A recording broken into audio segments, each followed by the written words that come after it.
Savez-vous comment être systématiquement heureux? Je n'avais pas de réponse à cette question pour des années, mais maintenant je l'ai et je voudrais la partager avec vous.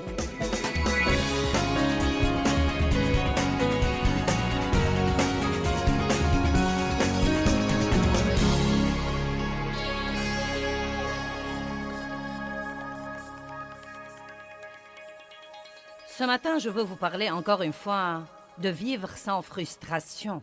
Et je crois vraiment que l'essentiel se réduit à une question. Que voulons-nous sinon être heureux? Amen? N'est-ce pas vraiment ce que vous voulez?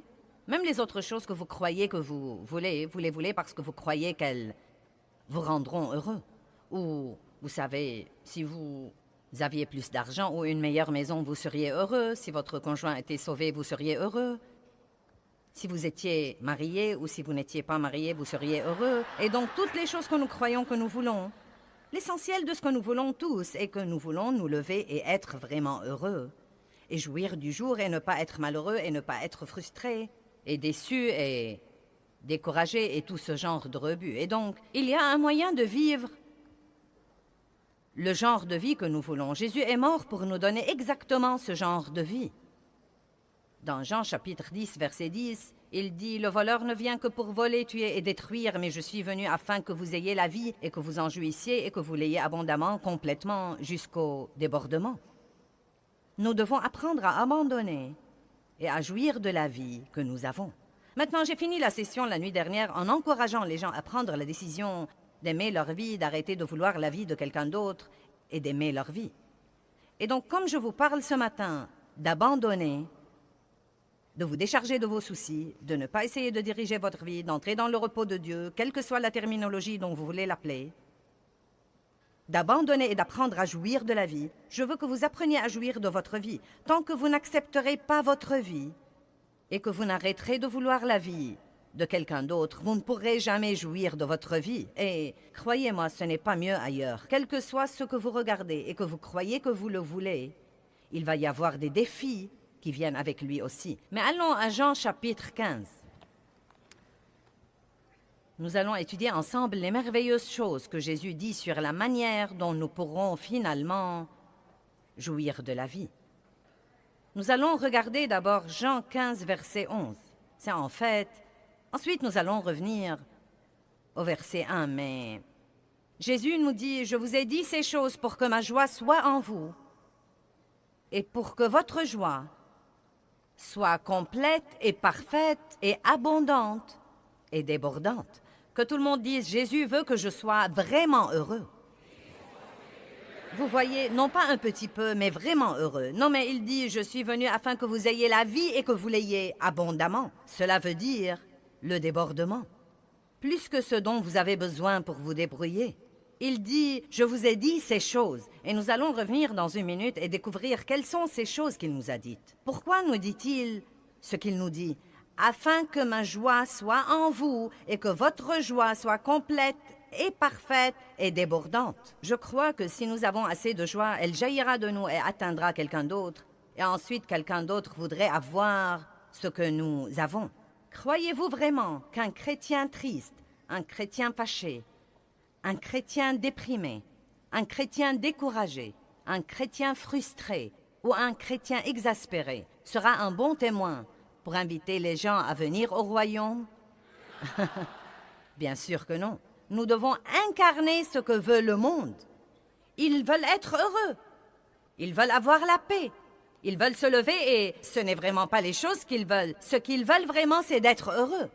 Et donc, si nous pouvons juste être heureux, nous serons un panneau d'affichage ambulant pour le christianisme, parce que si vous êtes stable et que vous vous y prenez dans la vie avec ce plaisir paisible, les gens vous demanderont ce que vous avez qui vous permet de vivre comme ça. Et la porte sera grande ouverte pour leur parler. Donc je crois que nous devons faire de la stabilité et de l'expression de joie, non pas un faux truc, mais une expression de vraie joie. Nous devons en faire une priorité dans nos vies. Il y a toujours quelque chose qui vous fera froncer les sourcils tous les jours, si c'est ce que vous voulez faire, mais ça ne va pas améliorer votre vie. Maintenant, quel que soit ce que vous croyez que vous voulez, ce que vous croyez qu'il vous rendra heureux, je ne veux pas vous décourager, mais ce n'est pas ce que vous voulez vraiment. C'est incroyable le temps que nous passons dans notre vie à poursuivre des mirages. Avez-vous jamais vu un film sur le désert? Vous savez, où un type est dans le désert et il meurt de faim et de soif et il croit qu'il voit une petite flaque d'eau au loin. Non, mais elle lui semble très réelle. Et il fonce vers cette flaque d'eau. Il saute au milieu d'elle et il découvre que c'est de la poussière. C'est juste un mirage. C'était quelque chose qui semblait être quelque chose qu'il n'était pas. Eh bien, je crois que beaucoup de choses que Satan nous fait miroiter ne sont que des mirages pour les personnes affamées et assoiffées. Et il nous amène à poursuivre tout le temps ces choses qui s'avèrent n'être rien, plutôt que de poursuivre la seule chose dont dit la Bible, qu'elle répond réellement à tous nos besoins.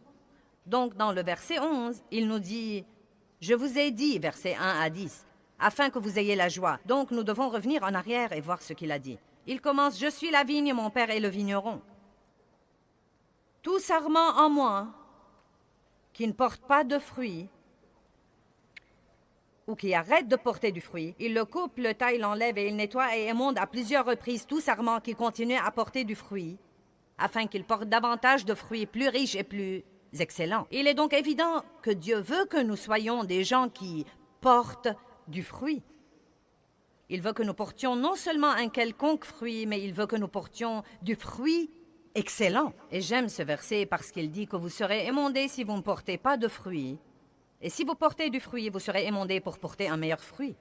Donc j'ai compris que vous êtes émondés si vous portez ou si vous ne portez pas. Donc vous feriez aussi bien de laisser Dieu faire à son idée. Amen. Et l'émondage n'est pas une chose agréable. J'aurais dû avoir mes cisailles ici pour que vous compreniez, mais cela veut dire couper les parties mortes et inutiles. Et donc Dieu travaille toujours dans nos vies. Il coupe les trucs morts et inutiles qui nous vident complètement de la vraie vie. Si vous voulez un jour émonder un arbre, vous coupez les trucs qui sont morts, ou bien vous coupez les trucs qui sont fanés ou flétris, ou bien vous coupez les trucs inutiles, et parfois ces trucs inutiles sont des trucs mignons. Je me rappelle un arbre que nous avions dans notre jardin et qui était ravissant. Mais chaque année, nous avions au bas du tronc de cet arbre toutes ces petites choses qui poussaient et qui ressemblaient à de petits arbres. Et elles étaient très mignonnes. Elles étaient très mignonnes, de petites branches mignonnes qui sortaient du tronc de l'arbre. Mais quand quelqu'un venait émonder nos arbres, il coupait toujours ces petites choses mignonnes parce qu'ils étaient en réalité des branches parasites. Elles ne servaient vraiment à rien. Elles étaient juste là, elles étaient mignonnes et elles vidaient l'arbre de sa vie et empêchaient les vraies branches d'avoir tout ce dont elles avaient besoin. Et donc certains d'entre vous ont quelques branches parasites qui traînent dans votre vie et qui vous vident continuellement de la vie. Et si vous le lui permettez, Jésus viendra émonder ces trucs. C'est tous ces trucs que vous essayez de faire qui ne vous avancent en rien et ne vous servent à rien, ou ces choses que vous croyez que vous devez avoir pour être heureux, et vous êtes frustré parce que Dieu ne vous les donne pas, et vous réprimandez le diable car vous savez qu'il vous entrave. Et la vérité est que Dieu ne vous donne pas ce que vous demandez, parce qu'il sait déjà que ce n'est pas ce que vous voulez, et vous êtes le seul à ne pas le savoir. Vous devez donc vous fier à Dieu qui fera pour vous ce qu'il y a de mieux. Allez, que quelqu'un loue Dieu.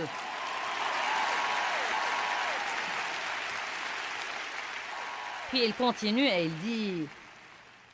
Le mot « demeurer », il dit « Si vous demeurez en moi », ce qui veut dire vivre, habiter et rester. Maintenant, vous ne demeurez pas en Dieu si vous passez 45 minutes à l'église le dimanche matin et que vous ne pensez pas à lui le restant de la semaine. Maintenant, la plupart de vous ici aujourd'hui ne sont évidemment pas comme ça parce que c'est vendredi matin et vous avez pris un congé de travail pour venir ici. Mais nous avons vraiment des millions de gens qui nous regardent à la télé, qui se sont probablement mis à l'écoute par hasard. Et peut-être que quelque chose, ma voix, m'est très particulier, le fait que je sois une femme, la chemise rouge et le col blanc, je ne sais pas. Quelque chose vous a amené à vous arrêter et à regarder pour une minute. Et peut-être que vous n'allez pas à l'église, et peut-être que vous êtes chrétien, et peut-être pas. Et peut-être que si vous allez à l'église, vous y allez le dimanche et vous redoutez d'y aller et vous avez hâte que ça se termine. Eh bien, croyez-moi, ce n'est pas une relation de demeurer en Dieu. Jésus n'est pas mort pour que nous ayons une religion. Il est mort pour que nous ayons une relation profonde, intime, personnelle avec Dieu, par lui. Amen.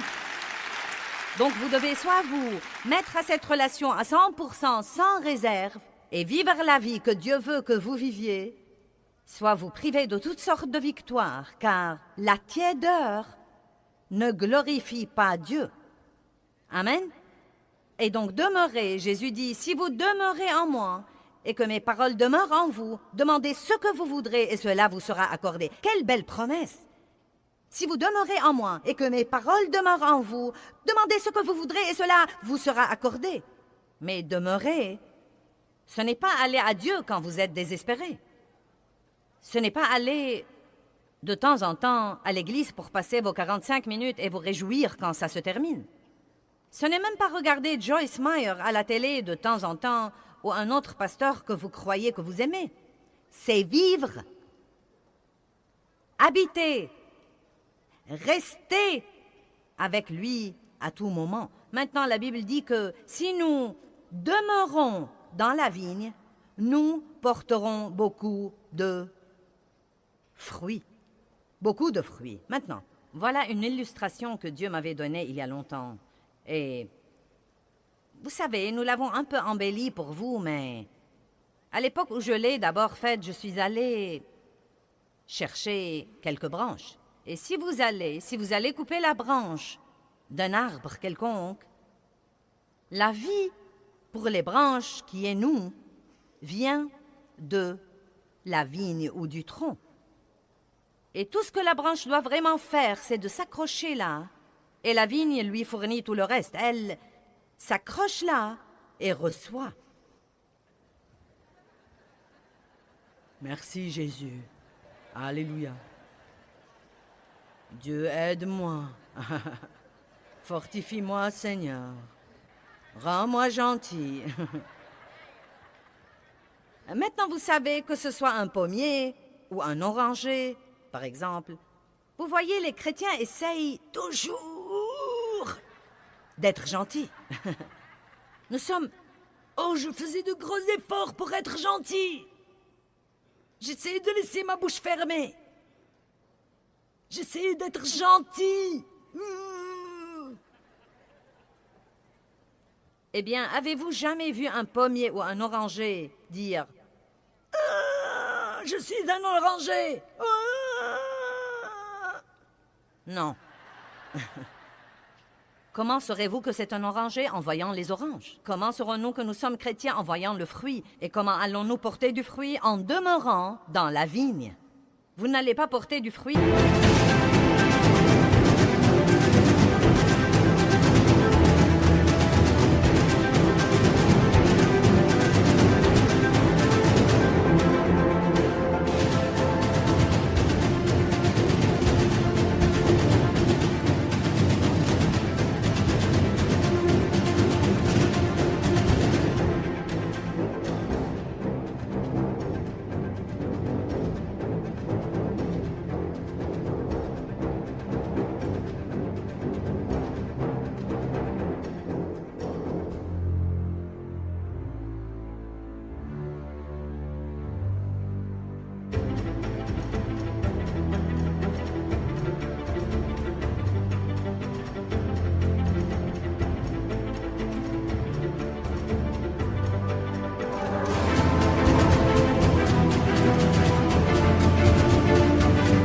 En luttant et en étant frustré et en essayant de faire que ça se produise. Vous avez besoin de plus de temps dans la parole, plus de temps dans la communion, plus de temps dans l'adoration, plus de temps de s'accrocher à la vigne, d'aimer Dieu, d'adorer Dieu. Vous devez venir comme un petit enfant tous les jours et dire « Tu sais quoi, Seigneur? Je ne peux rien faire sans toi. Et si je veux aller dans le monde aujourd'hui et être gentil, j'ai besoin d'un téléchargement de toi. » Eh bien, que faisons-nous? Nous avons 3 bons jours et ensuite nous croyons que nous n'avons plus besoin de Dieu. Donc, tout est cool, c'est du gâteau. J'ai mis le doigt dessus, je l'ai fait souligner dans ma Bible, coloré en 3 couleurs, des étoiles et des rayures tout autour. Très bien, je connais ce verset. Vous ne croyez donc pas que vous devez passer du temps avec Dieu? Eh bien, chaque jour où la branche est loin de la vigne, vous savez, le premier jour, ça va, pas de problème. Vous avez bonne mine. Ouh! Le deuxième jour, personne ne peut dire vous avez toujours bonne mine. Le 3e jour, vous êtes un peu fané ici, mais... Vous savez, ce n'est toujours pas trop mauvais. Ensuite, nous devenons un peu croquants sur les bords. Vous voyez? Vous savez, un peu croquant, mince alors. Le 5e jour, il n'y a qu'un petit truc vert là. Tout le reste s'est dégradé et il n'y a plus qu'une petite chose que nous pouvons faire. Et le 6e jour, vous êtes un vrai gâchis. Eh bien, vous savez quoi? C'est comme ça que j'ai vécu pendant des années et des années et des années jusqu'à ce que j'ai finalement compris que si je veux rester comme ça et porter du fruit avec facilité, je dois rester dans la vigne. Je dois passer un temps avec Dieu, avoir la force dont j'ai besoin pour être ce qu'il veut que je sois, pour faire ce qu'il veut que je fasse, et ensuite je vais être une petite heureuse campeuse. Vous pouvez venir prendre ceci. Merci beaucoup. Êtes-vous venu ce matin avec quelqu'un qui est croquant sur les bords?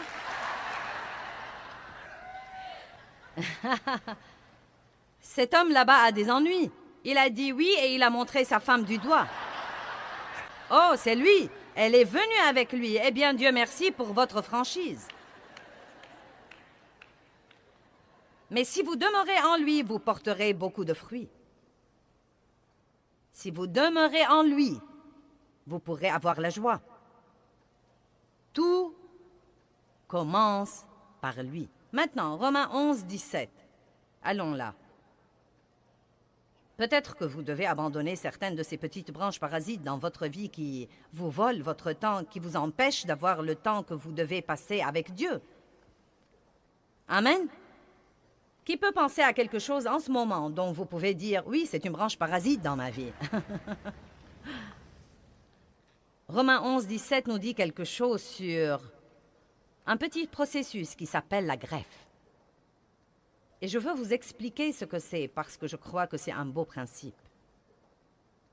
Mais si quelques-unes des branches ont été coupées, tandis que toi, olivier sauvage, tu as été greffé parmi les branches restantes pour partager la richesse de la racine et de la sève de l'olivier. Et ensuite, il dit quelques autres choses, mais ce qu'il dit, c'est que les Juifs étaient comme les branches naturelles, mais à cause de l'incroyance, certains ont été coupés. Et ensuite, Dieu a pris les païens et il les a greffés pour qu'ils puissent partager la richesse et la sève de l'olivier. Il y a en fait un processus qui s'appelle la greffe.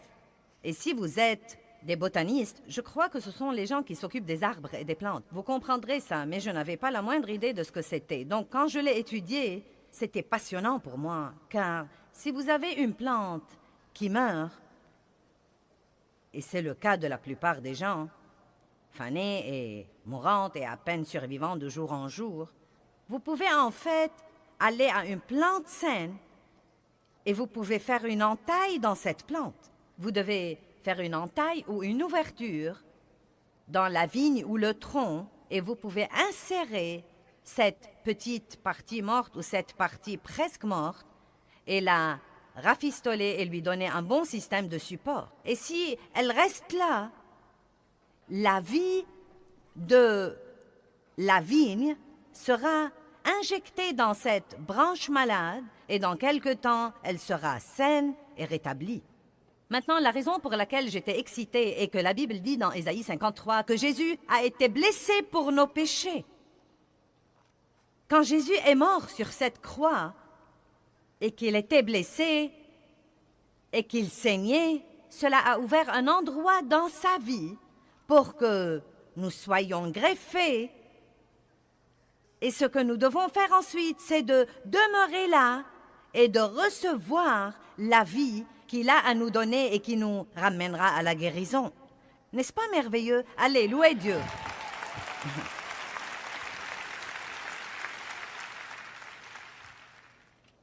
Je veux donc m'arrêter là pour un instant avant de parler d'autre chose aujourd'hui. Je veux vous dire que la première chose que vous devez faire comme nouveau croyant, quand vous avez été greffé dans cette vigne et que vous êtes un nouveau croyant et que vous venez comme une branche malade et que vous avez tous ces problèmes, tous ces complexes, vous avez été maltraité dans le monde, vous avez été gâché, vous avez fait beaucoup de choses mauvaises, beaucoup de mauvaises choses vous sont arrivées, vous avez de mauvaises idées maintenant, beaucoup de mauvaises attitudes, vous avez besoin de beaucoup de guérison. Et Dieu nous offre la guérison. Et je crois qu'une des erreurs que fait le christianisme en général, et les enseignants chrétiens et les leaders chrétiens et les leaders dans l'Église, c'est que les gens viennent à l'Église et tout de suite nous voulons leur donner quelque chose à faire. Nous voulons leur donner toutes ces directives et cette réglementation sur la manière dont ils devraient se corriger, et nous croyons qu'il est important de les brancher quelque part et leur faire participer au service. Et croyez-moi, je comprends tout ça et je crois qu'il y a un lieu de le faire, mais je vais vous dire ce qui manque beaucoup de fois. Les gens ne prennent jamais le temps dont ils ont besoin pour la guérison dans leur vie. Et ensuite, nous nous retrouvons à l'église avec un tas de guérisseurs blessés, une bande de gens qui vont ça et là et essayent d'aider les autres, mais qui n'ont jamais pris le temps de s'aider eux-mêmes.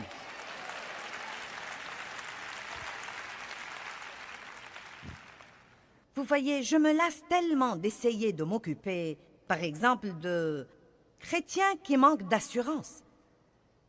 Essayez de travailler avec des gens dans le monde des chrétiens qui sont susceptibles et facilement offensés et blessés à tout bout de champ, et si vous faites un petit commentaire qui les blesse et qui ne leur plaît pas, ils se fâchent pour 3 ou 4 semaines. Vous savez quoi? Vous savez, c'est le résultat de quoi? C'est le résultat de quelqu'un qui n'a jamais pris le temps d'être guéri lui-même de l'intérieur, et maintenant il est dans le corps de Christ et il essaye de fonctionner et d'avoir un ministère et de faire ceci et cela. Et il devient vraiment un problème parce que il n'a jamais pris le temps de décharger ses propres problèmes.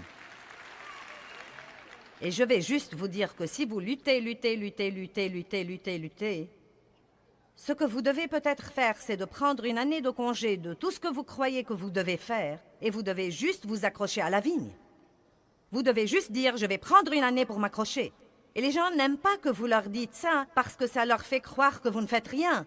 Mais dites juste « tout ce que je fais fait empirer ma situation de toute façon, et donc excusez-moi, je vais prendre une année pour m'accrocher à la vigne parce que je n'ai rien à donner avant de me guérir et de me rétablir de l'intérieur. » Amen.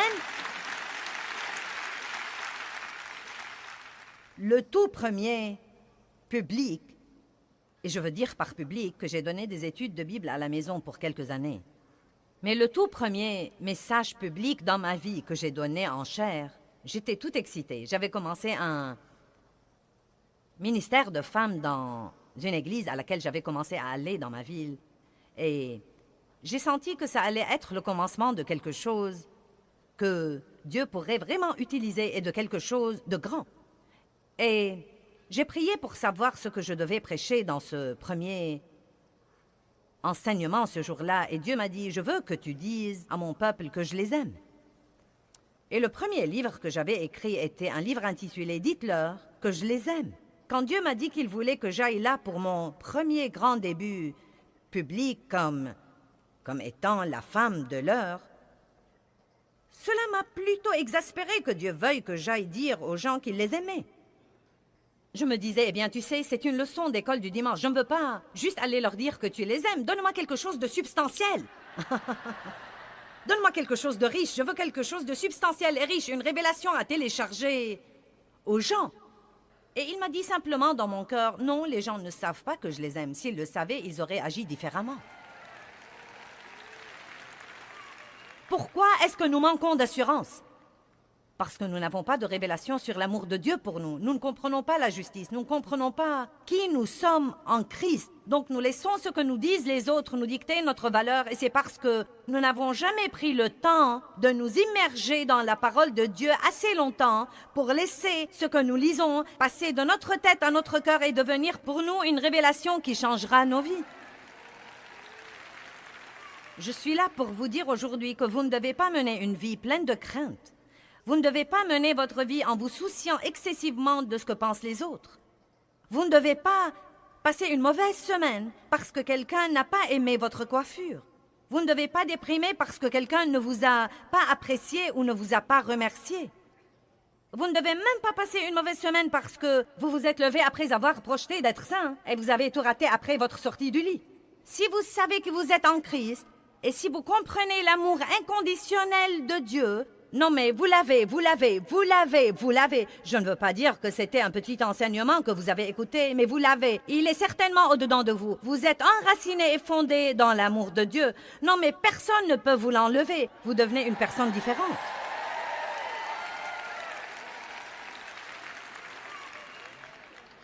Je croyais que je savais ce qu'était l'amour de Dieu, mais je ne le savais pas Et donc, toute cette première année de mon ministère, j'ai consacré mon temps d'études personnelles privées à l'étude de l'amour de Dieu pour moi. J'avais été victime d'abus sexuels dans mon enfance et je n'ai pas compris l'amour comme il faut, surtout pas l'amour inconditionnel. Il me semblait que, quand j'étais jeune, si je travaillais, ça m'évitait beaucoup d'ennuis à la maison. Et donc, je suis devenue un bourreau de travail pour avoir de la valeur. Et certains d'entre vous tirent leur valeur d'être perfectionnistes et, vous savez, nous la tirons en partie de notre physique et en partie de nos connaissances et toutes ces autres choses dont nous devons tirer notre valeur. Nous devons la tirer de qui nous sommes en Christ. Et donc Dieu a pris une année entière. Non mais j'ai lu tous les versets sur l'amour de Dieu. J'ai acheté des livres sur l'amour de Dieu. J'ai écrit des notes sur l'amour de Dieu. Et une des choses que je faisais et qui était précieuse pour moi était que je me regardais dans le miroir et je disais « Joyce, Dieu t'aime. Toi qui es là, Dieu t'aime à toi. Il t'a créé. Il a son œil sur toi tout le temps. Il a un bon plan pour toi. Dieu t'aime personnellement. Quel que soit ce que disent tous les autres, Dieu dit que tu es précieuse à ses yeux, tu as de la valeur, Dieu t'aime. Et je conduisais la voiture et je faisais un tour et je disais « Dieu m'aime beaucoup. Dieu m'aime à moi. » Et vous savez, pour longtemps, c'était uniquement « Dieu m'aime, Dieu m'aime, Dieu m'aime. » Mais croyez-moi, un jour, ceci est passé de ma tête à mon cœur et j'ai dit « Dieu m'aime beaucoup, Dieu m'aime à moi, à moi. »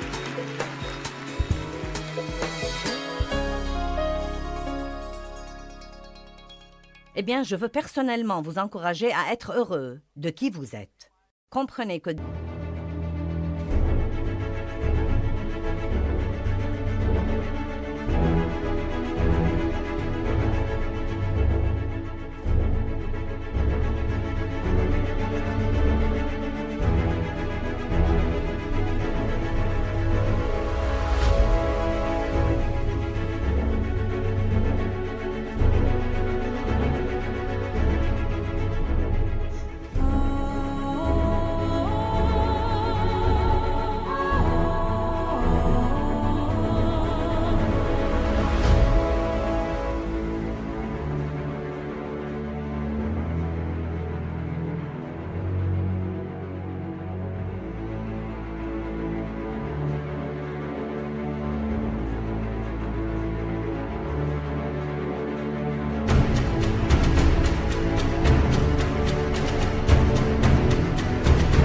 Dieu a fait de vous quelqu'un de spécial et célébrez-vous.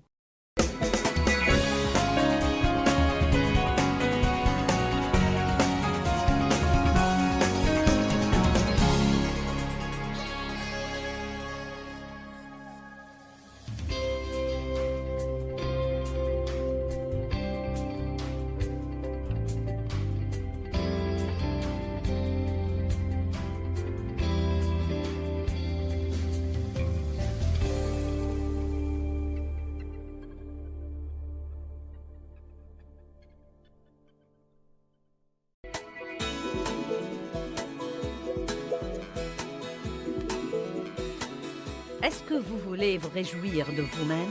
Arrêtez de comparer et de rivaliser et restez avec moi aujourd'hui et apprenez comment faire ça.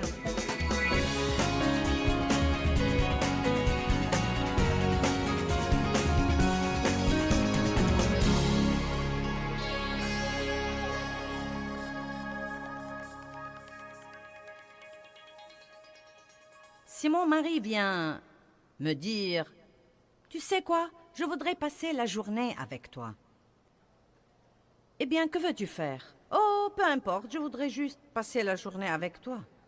Vous savez, il ne s'agit pas tant de ce que nous ferions ensemble que du fait qu'il voulait vraiment être avec moi. Et je crois que nous nous laissons entraîner par le truc. Dieu, que veux-tu que je fasse? Que veux-tu que je fasse? Que veux-tu que je fasse? Je dois lire mes 6 chapitres et prier pour 1 heure et parler en langue et faire ceci et faire mes confessions et faire quelque chose d'autre et dip, dip, dip, dip, dip, dip.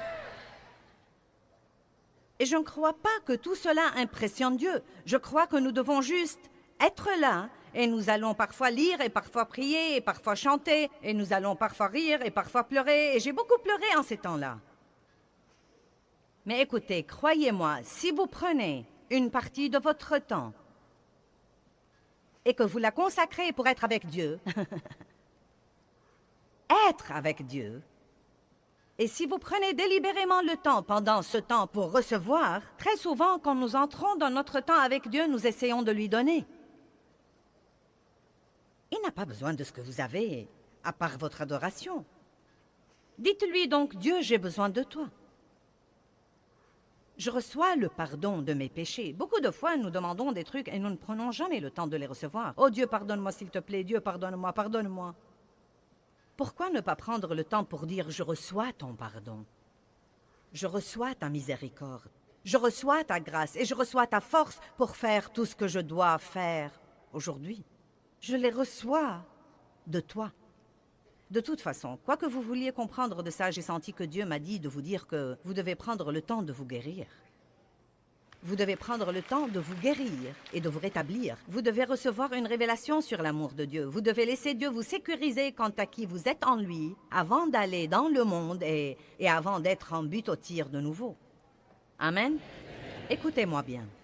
Saul lançait des projectiles à David. Et les Sauls de ce monde nous lancent toujours des projectiles aujourd'hui. Vous ne pouvez pas vivre dans le monde et ne pas recevoir de projectiles.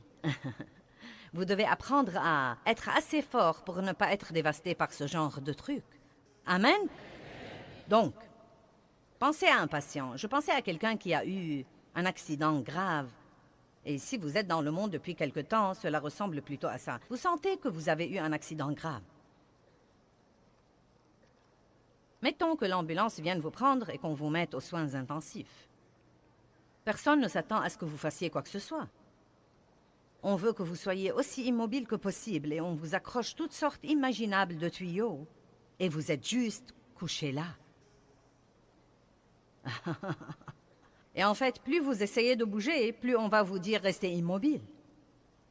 Si vous essayez de faire quoi que ce soit, on vous dira non, tu devrais te reposer. Je crois parfois que le diable nous crie toujours dans les oreilles « Eh bien, que vas-tu faire? Que vas-tu faire? Que vas-tu faire? Que vas-tu faire ?» Il faut plus de discipline pour ne rien faire pour quelque temps et de prendre le temps de guérir qu'il n'en faut pour entrer dans un autre comité et rester occupé pour une autre année. Si vous allez applaudir, ne vous arrêtez pas à mi-chemin.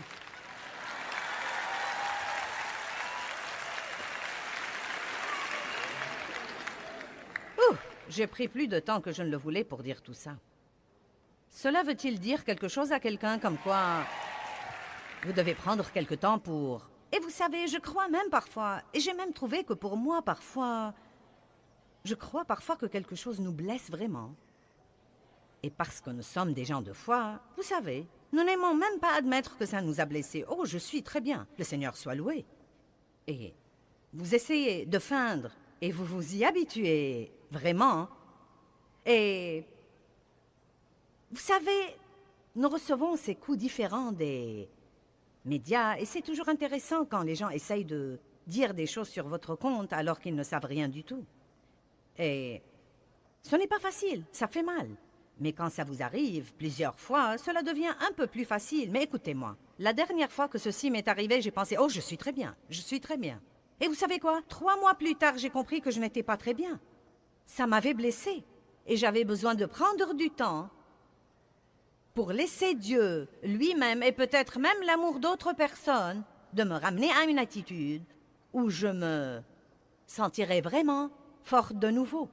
Donc vous devez parfois prendre ce temps-là. Si quelque chose vous a blessé, même si c'est quelque chose qui ne se reproduira pas, vous savez, vous devez l'avouer à Dieu et prendre le temps d'avoir la guérison et le rétablissement dont vous avez besoin. Sinon, vous passerez votre vie blessé et saignant. Et si vous êtes comme ça, vous finirez par blesser les autres. Car les gens qui souffrent font souffrir les gens. Prenez donc le temps dont vous avez besoin pour vous guérir. Maintenant, nous croyons que la joie vient d'avoir ce que nous voulons quand nous le voulons. Si seulement je pouvais avoir ce que je veux, tout de suite, parce que nous le voulons toujours maintenant.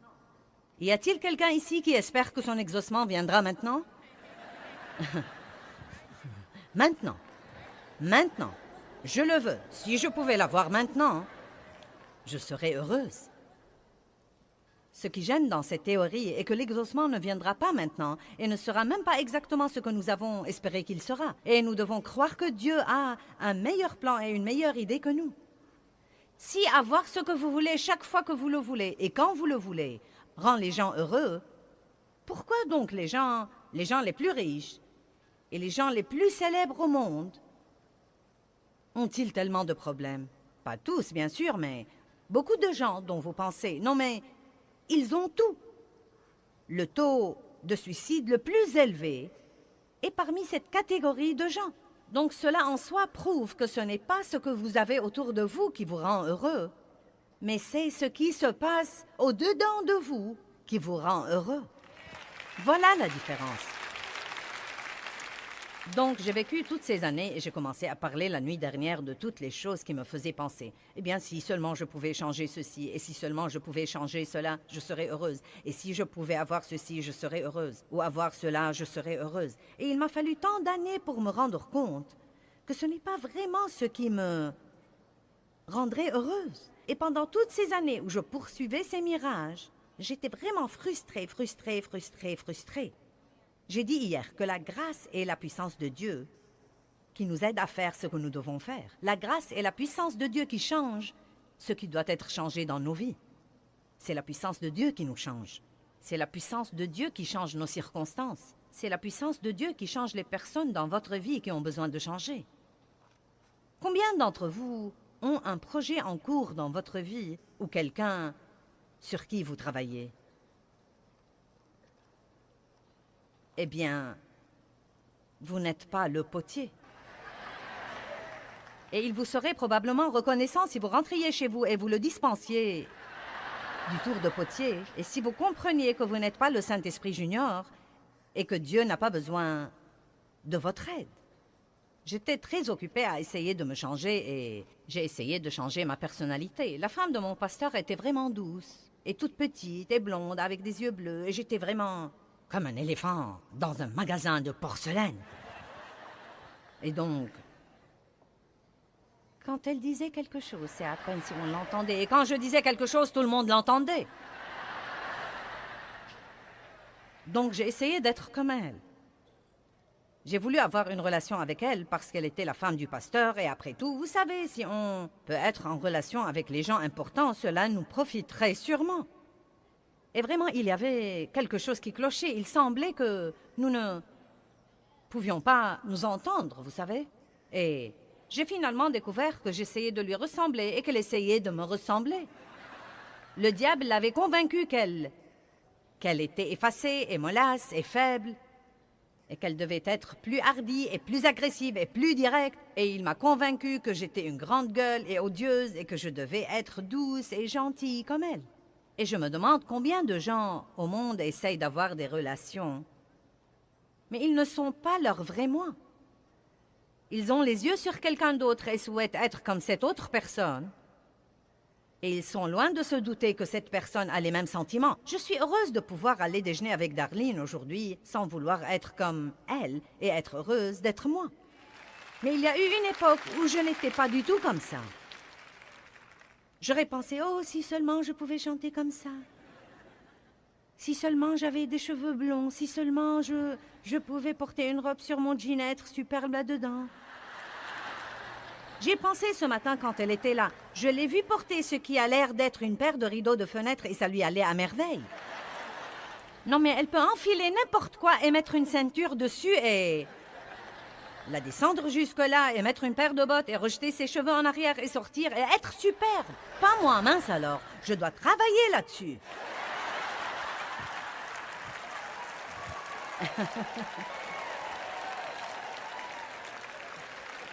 Non, mais il y a vraiment des personnes comme ça. Elles peuvent enfiler de vieux trucs et être superbes, vous savez? Non, mais je dois travailler là-dessus. La liberté, c'est quand vous n'êtes plus obligé de vous comparer à quelqu'un d'autre désormais. Savez-vous que la liberté est quand vous pouvez juste être vous-même et savoir que Dieu vous aime pour vous et qu'il vous aime inconditionnellement et qu'il ne vous aidera jamais à être quelqu'un d'autre. Il ne veut pas que vous soyez quelqu'un d'autre. Il veut que vous soyez le précieux vous qu'il vous a créé pour être. Vous ne devez pas comparer. Vous ne devez pas rivaliser. En fait, plus vous faites ça, plus vous serez frustré. Parce que Dieu s'opposera à vous. Il vous résistera. Et Dieu lui-même vous frustrera.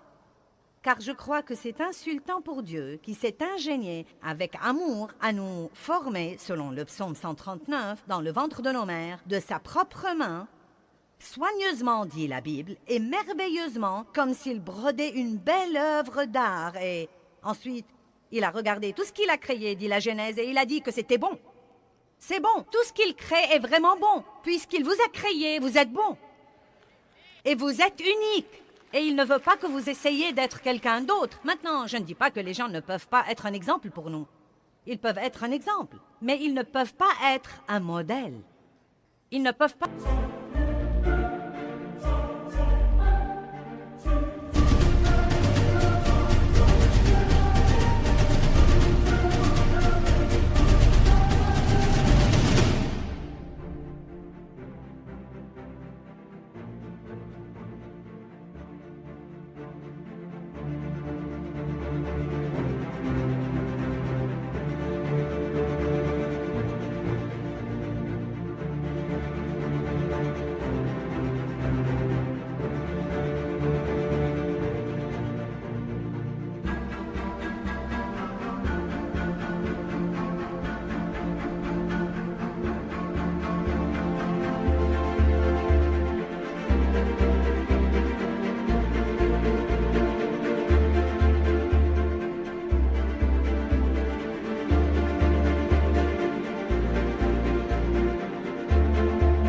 être le modèle selon lequel nous vivons et nous croyons que c'est comme ça que nous devons être.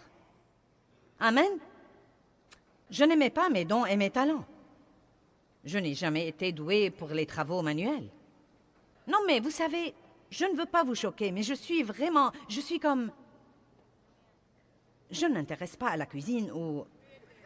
Vous savez, à rien de tout ça. Vous savez, c'est comme... Non, mais Darlene m'a dit un jour... Est-ce que tu aimes cuisiner quand tu as du temps libre? Je lui ai dit non. Tu te souviens? Mais elle aime ça. Non, mais elle adore ça, vraiment. Non, mais comme... J'étais avec Martin l'autre jour et il m'a dit qu'il allait venir avec sa famille passer 2 semaines chez nous. Et j'ai compté les personnes qui seront dans une même maison. C'est comme... Combien? Il y a 6 enfants et leurs parents. Ça fait 8 et ensuite vous avez vous et Marc. Et 3, donc ça fait 5 et 8, ça fait 13 personnes dans une même maison pour 2 semaines. Il n'y a pas moyen que je fasse ça. Non mais, je peux vous mettre dans un bel hôtel, mais vous n'allez pas loger chez moi. Vous feriez bien de passer un soir dîner chez moi.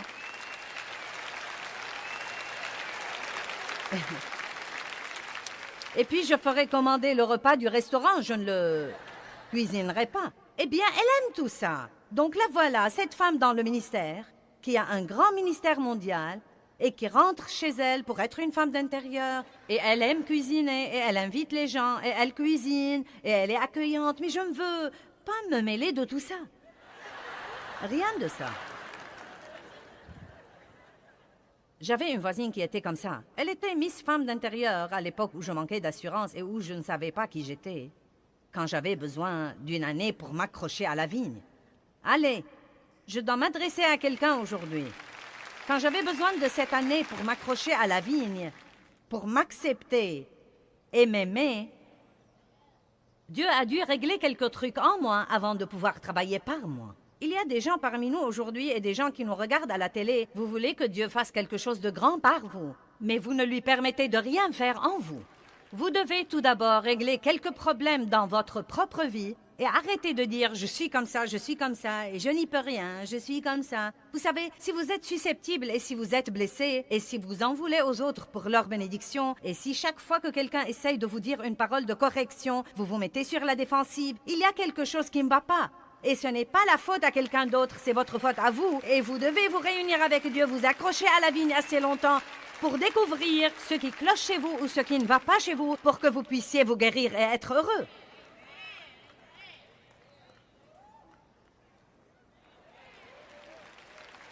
Alléluia.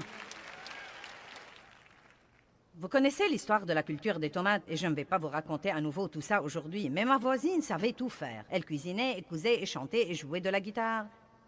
et tondait le gazon. Je ne savais même pas mettre la tondeuse en marche. Et donc, elle m'a persuadée de jardiner et de prendre des leçons de couture pour coudre les vêtements de ma famille parce qu'elle cousait les vêtements de la sienne. Et je détestais cette fichue machine à coudre. Je détestais ce jardin. Je me suis acheté l'équipement de mise en conserve et je le détestais. Nous avons jardiné et cultivé des tomates. J'avais mon équipement de mise en conserve et les tomates mûrissaient. C'était le jour de la cueillette des tomates et j'ai regardé par la fenêtre ce matin-là où nous allons cueillir les tomates et les mettre en conserve et être dans la cuisine, essuyer toute la journée et être malheureuse. Mais nous aurions au moins nos tomates à regarder. Je me suis dirigée vers le jardin et un essaim d'insectes était passé par là et avait creusé de grands trous dans toutes mes tomates.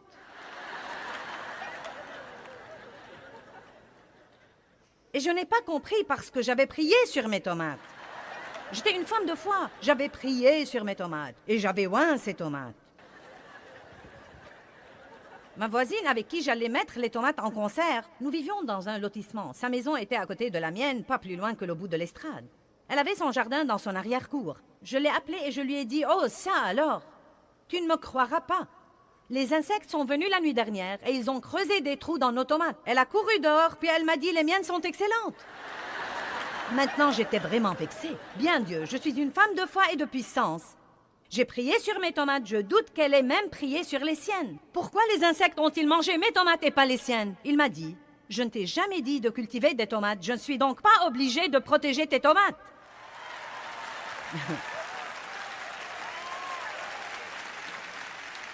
Certains d'entre vous sont vexés car le diable a mangé vos tomates et Dieu ne les a pas protégées parce qu'il ne vous a jamais dit de cultiver des tomates pour commencer. Et si vous êtes intelligent, vous ne devez pas rester dans le royaume des tomates. Allez, quelqu'un comprend quelque chose, je peux voir ça. Eh bien, je ne comprends pas pourquoi ça ne marche pas. Je ne comprends vraiment pas. Je fais de gros efforts, j'essaye vraiment, j'essaye. Et rien de ce que je fais ne marche. Oh, allez vous accrocher à la vigne pour un an. Et arrêtez d'essayer de faire ce que font tous les autres. Quelqu'un passe par l'église et dit qu'on est censé lire toute la Bible tous les ans. Donc maintenant, vous êtes en sueur tous les matins pour lire 8 chapitres de la Bible et pouvoir les cocher sur votre calendrier. Et Dieu ne vous a même pas oint pour ça. Écoutez-moi, parfois je dois toujours regarder la première page de la Bible et la table des matières pour trouver un chapitre particulier. Et je suis une enseignante de Bible internationale. Je suis désolée de vous faire redescendre sur Terre. Je sais que je devrais pouvoir les mémoriser et les citer et faire tous ces trucs-là, mais... Oh, eh bien! Me voilà! Mais il paraît que ça marche d'une façon ou d'une autre. Dieu fait quelque chose. Amen?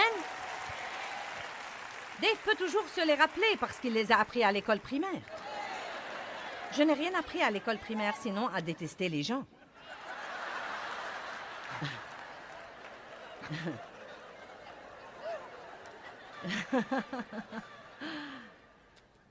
Je n'ai pas eu l'occasion d'être élevée comme tous les autres. Et Dieu choisit les choses faibles et les choses folles du monde pour confondre les sages, et je ne suis pas censée être comme tous les autres.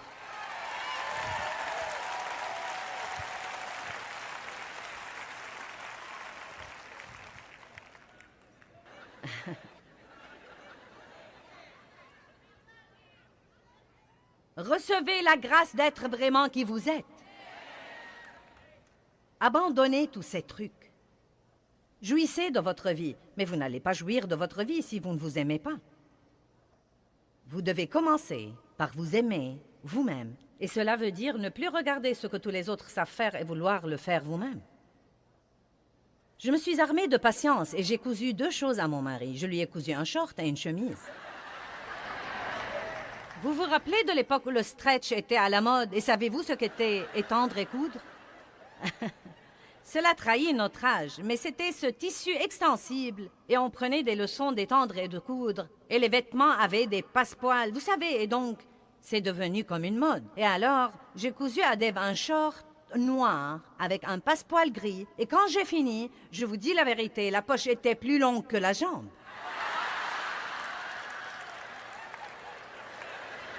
La jambe était jusqu'ici et la poche jusque-là. Ensuite, un jour, j'ai ourlé la manche de sa chemise et je l'ai ourlé d'en haut au lieu d'en bas. Et j'ai dû m'asseoir au sous-sol avec ce petit truc pour le défaire. Et ce que je voulais faire était chasser les démons.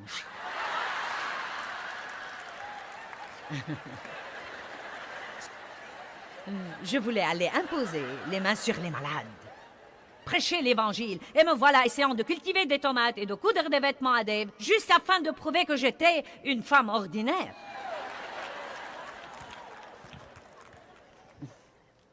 Vous savez quoi, je suis la femme la plus ordinaire qui soit, parce que je suis ce que Dieu veut que je sois, et tout ce que je dois être dans la vie, et ce qu'il veut lui-même que je sois.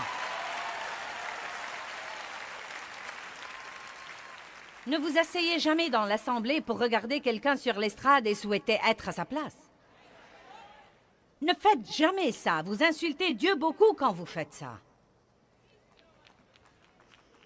Vous devez être satisfait de votre don et de votre personnalité et de ce que Dieu vous a appelé à être. Regardons Jean chapitre 3 pour un instant.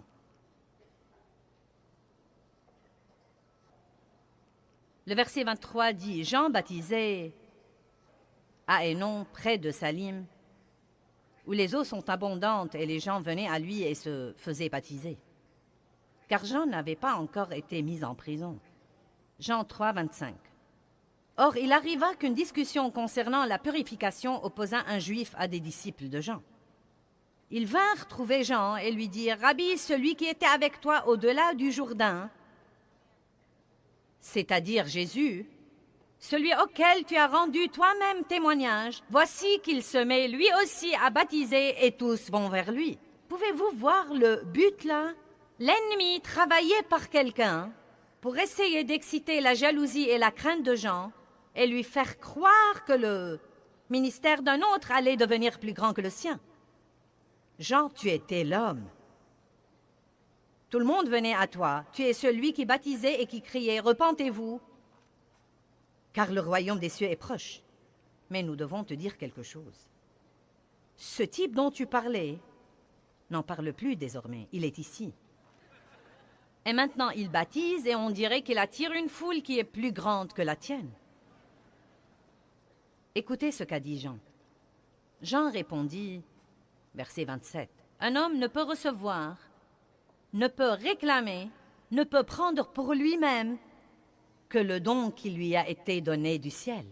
Un homme doit se contenter de recevoir le don qui lui a été donné du ciel. Il n'y a pas d'autre source.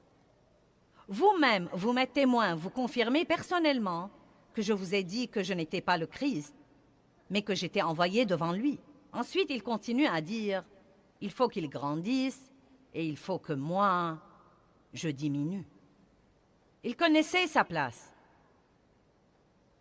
Il était numéro 1 à être numéro 2. Vous savez, il y a très peu de gens au monde comme ça. Chacun croit qu'il doit être numéro 1 pour être quelqu'un. Mais Dieu ne va pas oindre tout le monde pour être numéro 1. Et nous avons besoin de beaucoup de gens qui soient numéro 1 à être numéro 2, et numéro 3, et numéro 4, et numéro 5, et qui ne se laissent pas entraîner par leur numéro, mais fonctionnent dans le don que Dieu leur a donné. Le don que Dieu leur a donné. Et vous devez être content de votre don.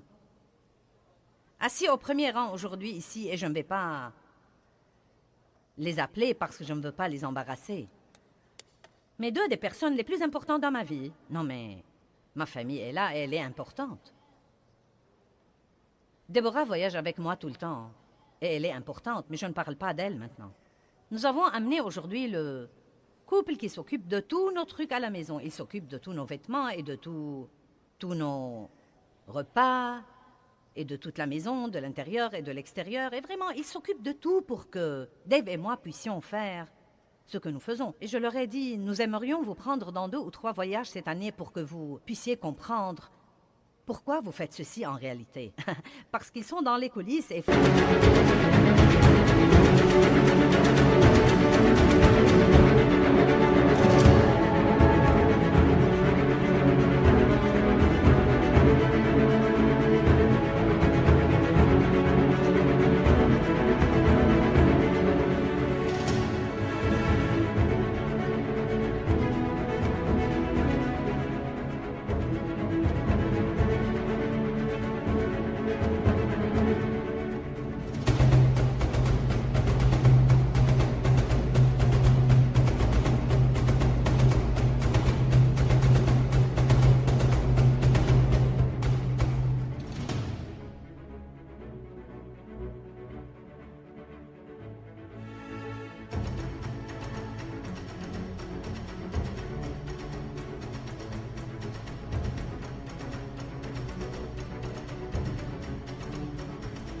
ce que le monde appellerait de petites choses.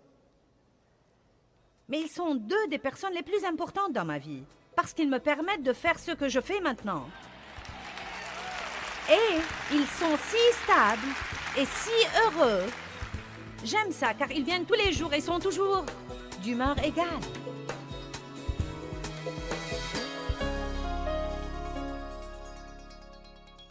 Eh bien, je veux personnellement vous encourager à vous réjouir de qui vous êtes. Comprenez que Dieu a fait de vous quelqu'un de spécial et célébrez vous.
khắp phương trời vẫn nhớ tới quê hương. Người về đây thăm làng trù quê mẹ và làng sen quê cha, xúc động bồi hồi người rơi giọt lệ. Thương mái nhà tranh, thương đất mẹ nghèo.